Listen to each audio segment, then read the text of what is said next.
I'm Joseph Staten. I'm the director of cinematics. I basically am in charge of making the movies, telling the story. I'm CJ Cowan. I am a cinematic designer. John Buckus, animator. This is a scene that used to happen in the middle of the control room level, where the Arbiter comes across Sergeant Johnson, basically about to be executed by some brutes. This one will do. Kill the other. Yes, Chieftain.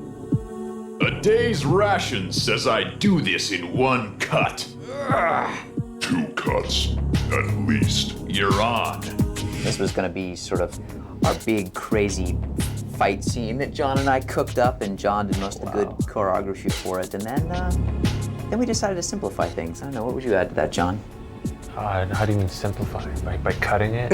Yeah, right. By saying, this is stupid.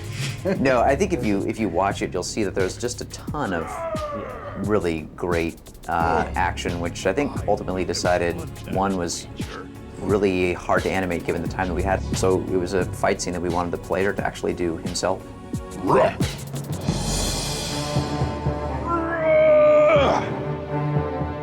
I always wanted to have some big rumble between the Arbiter and a bunch of the brutes. You don't really ever see these guys go at it unarmed, and this would be the one great situation where you see, look at that, whoop, ah! Look at that choreography, oh, in the face. There's still a small part of this cinematic that is in the game. We still have basically the end of this cinematic where the Arbiter and Johnson are talking about what they're going to do, how they're going to actually make it to the control room to take out Tartarus. We wanted to get Johnson safely into the Scarab before the player could get control of things, and that's what actually happens in the real game. Tell me, human, can you drive a Scarab? This would lead into some gameplay. And the cool gameplay, of course, is the Arbiter riding on the Scarab tank while Johnson was driving it. They're gonna know we're coming.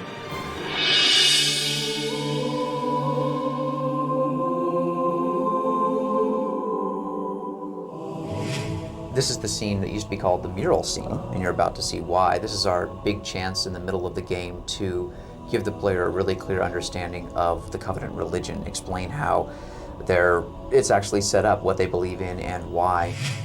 I think the original Videomatic that we're looking at, it probably gave the player too much information. I think we were trying to sell the Covenant side of the story a little bit too hard. What has happened? The prophets blame us for that braggart Regret's demise and decided to replace our best warriors with these imbeciles.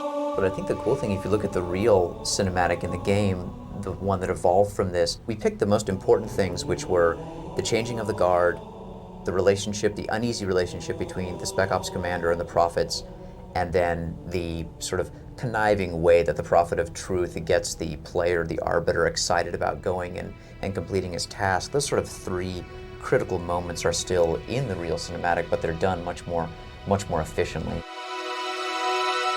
This is kind of the very beginning of the realization that the Covenant is starting to fall apart, where the elites are kind of being ushered off to the side by the prophets, and the brutes are kind of coming in, and nobody really knows what's going on. The Spec Ops commander's like, I don't know why we're being kicked out.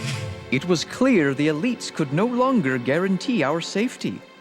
But we have always been your protectors. These are trying times for all of us. We have this fantastic story arc that we're trying to get across, and we have all this backstory that we're trying to get across. And there comes a point where we look at the amount of time that we have left to finish this game, and we realize that we're just crazy. We're not going to be able to do all of this. And so we pick our battles with, what we can cut out. And essentially, we're not losing that much by the cinematic that replaces what you see here. How well do you know the Writ of Union? As well as I did the day I swore my oath. Recite the first canto. So full of hate were our eyes that none of us could see. Our war would yield countless dead, but never victory. So let us cast arms aside, and like discard our wrath. Thou in faith will keep us safe whilst we find the path. Hungry for power and dominion, our ancestors met on the field of battle.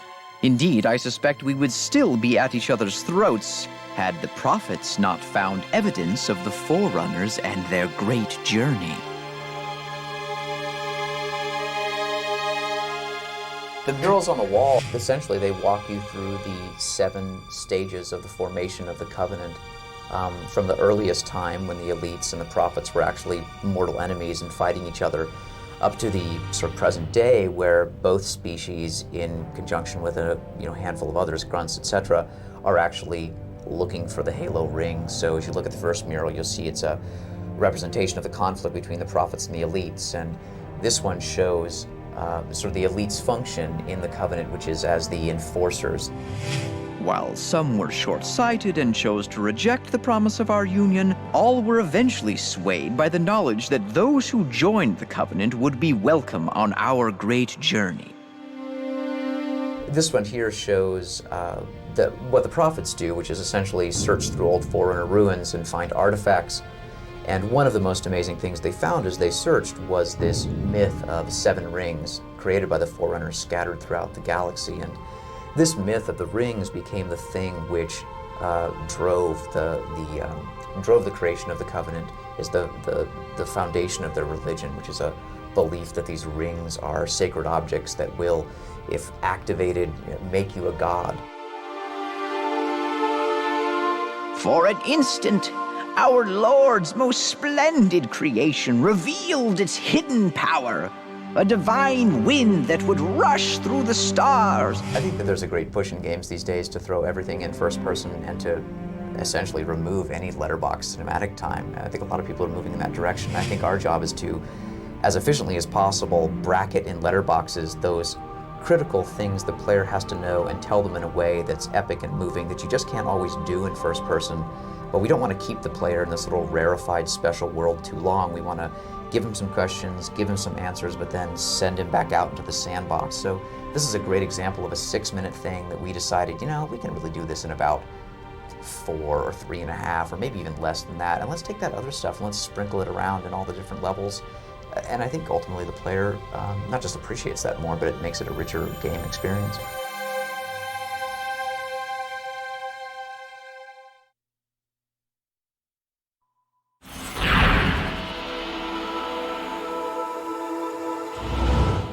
Robert McLeese. Mainly, I make guns. My name is Marcus Leto. I am the art director for Halo 2. My name is Shikai Wang, and I'm a conceptual artist for Halo 2. Look, it's the blind wolf. The beloved blind wolf. That was back when you could ride it. Yeah, you could actually mount the thing and ride it.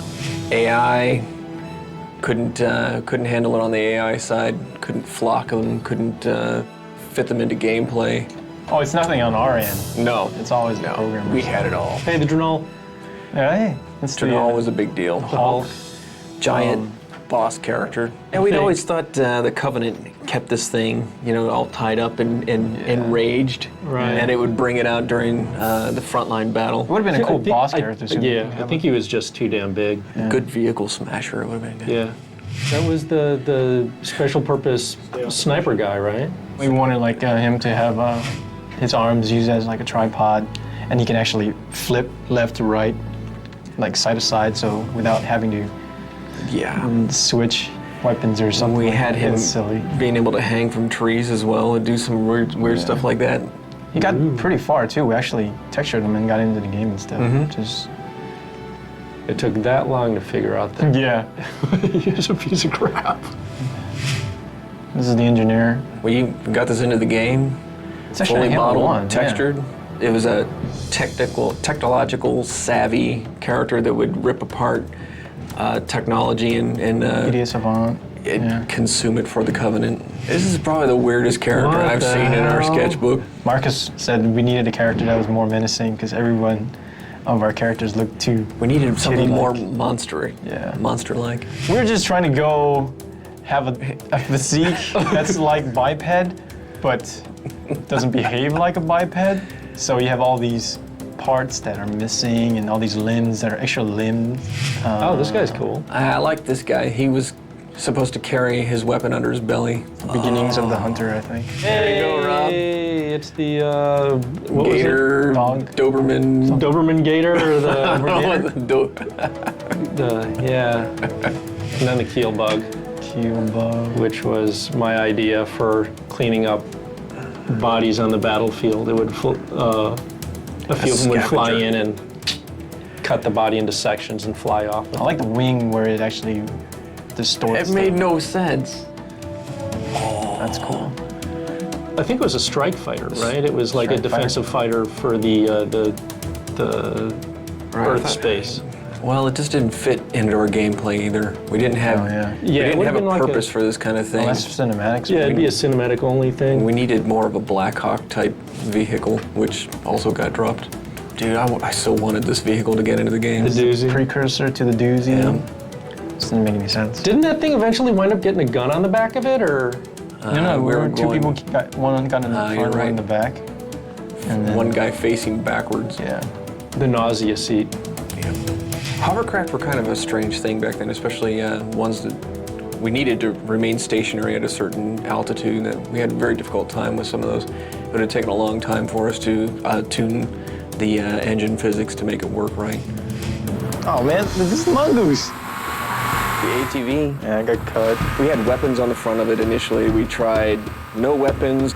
The designers couldn't figure out how to integrate it into gameplay. It didn't work in conjunction with vehicles like the Warthog or the Ghost. This broke the model too much. Can't tune it well enough, so we had to cut it out. This is disappointing as well. Yeah. We've tried so hard to get this thing into the game. We had effects, model, we even reiterated it. Yeah. Rob did for Halo 2. We built it. The most difficult model to build that I did in Halo was the most difficult rebuild for Halo 2. Yep. Looked beautiful too. Sure, it sucks. Yeah, it's all this good stuff we want to get into the game, but you know, that's part of making games.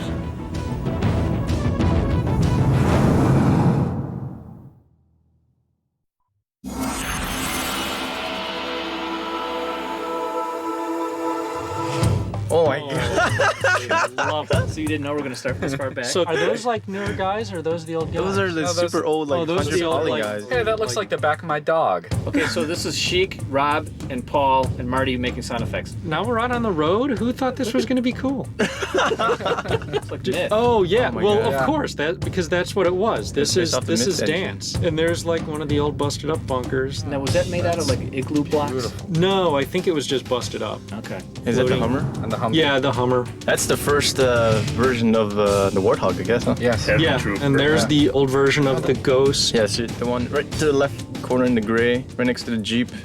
What year is this now? This is 1948. 98, I think. Yeah. Seriously, this is what, 1990? This is 98.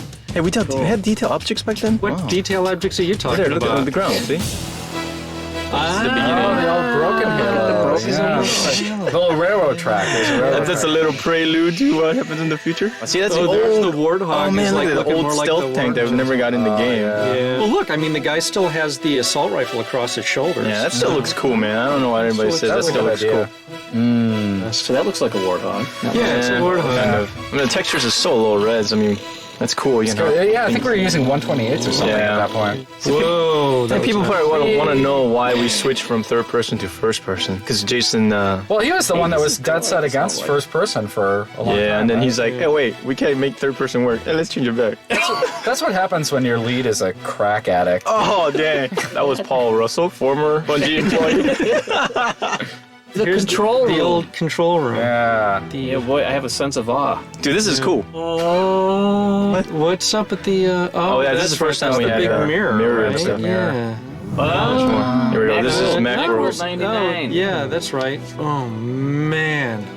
So we actually tried to play Watch out for that tank. multiplayer on this thing with third person once, and then it's just impossible. It just to keep turned people. into a like grenade juggling act. Yeah, just because you just can't you can't aim for crap. Yeah. Now does that? Yeah, that actually had like the disintegrating belt. It created like twice as many particles as it Oh really needed to. Yeah. Oh, that was nice. Yeah. Yeah, I He was remember we being had trouble smooth transitions. transitioning between the exterior control engine room. and the interior Yeah. engine. Let's look at all the It's getting close. hologram thing. What happens when you paint it? Yeah, look at that hologram. Wow. Yeah, none of this stuff ever got used in the Ever got original one. used. Oh, this Getting is closer. actually had the map up in the upper. Oh, this is the E3 one. This is the E3, E3 2000. Yep. There's It's some still PC going though. on there. Yes. Yeah, I kind of like the old ones where the reflection maps weren't circular. It was just planar. That was cooler. Boy, that's when the artist knew how to draw skies, though. I feel moist. Oh man. I feel Cannon off the back. good. We would have had like 30 different guns in that thing. That's right. If it would have been up to me. Yeah. Go in the water. Go in the water. Well, you know, I'm seeing it's everyone like, go in the come on water. to Microsoft and by Hey, the look, way, you nothing. only have 5 months to make your game. Well, it was either that or never release it and Yeah. then go look for other jobs. All right, man, here we are. Yeah. Everybody out. Yeah, as you can tell, there's no AI at all. Everything was scripted in E3. What? Are you saying E3 was smoking me? We outsourced it to a post-production house. To Henson. Okay, Rob. Oh, yeah, there's the alien sniper rifle, the plasma sniper rifle. Here's the old AR. Oh, and here's the anti-air rocket launcher. It's got that magic pocket that can fill up with anything. Yeah, there it goes. Doesn't explode. There's the pistol. Look at all the cool weapons we had. There's before. the anti-armor rocket. How much do we get to keep from all this? Like 5? Which one is that? That's the shotgun. Yeah. Yeah, it's all right. The SMG. Holy, what the hell? Nice effect. It's a Is that fire cheap? hazard. What? This is it? What? This is it? Bet you can't stick it. You're on.